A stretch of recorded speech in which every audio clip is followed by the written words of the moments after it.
Dans ce quartier de Lubumbashi, enfants, ballons et déchets toxiques cohabitent depuis plus de 5 ans.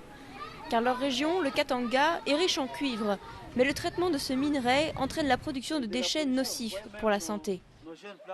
Nous avons deux enfants qui souffrent de beaucoup de maux, entre autres le maux de ventre, entre autres la palpitation cardiaque, entre autres les maux de tête qui ne fait que s'aggraver.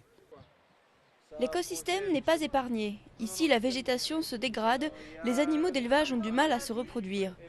Les habitants de ce quartier pauvre ont cessé de boire l'eau du puits, polluée à l'acide sulfurique. Quand je me suis lavée avec cette eau, j'ai eu des démangeaisons. Ma peau s'est brûlée et ces brûlures s'élargissent petit à petit sur le corps. Au moins 2500 personnes vivant dans ce quartier seraient victimes de la pollution causée par l'usine Chemical of Africa. C'est l'un des grands exportateurs de cuivre et de cobalt de la région. Consciente de ce problème, la Chemaf affirme qu'elle envisage des solutions moins polluantes. On va produire du cobalt métallique et il n'y aura presque plus d'effluents contenant même ce sulfate vers l'extérieur. Si cette entreprise envisage de nouvelles procédures, ce n'est pas forcément le cas des autres, qui continuent de polluer l'eau et l'air.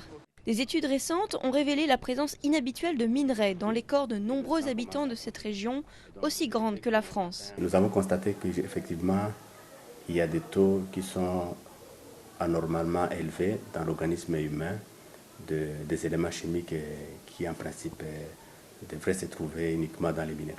Il y a par exemple le cobalt, le cuivre, le chrome, le plomb, le cadmium. La situation risque d'empirer avec l'arrivée de nouvelles entreprises minières dans cette province. Pour les chercheurs, le respect des normes environnementales lors de leur implantation permettrait d'éviter la contamination des populations et de l'écosystème du Katanga.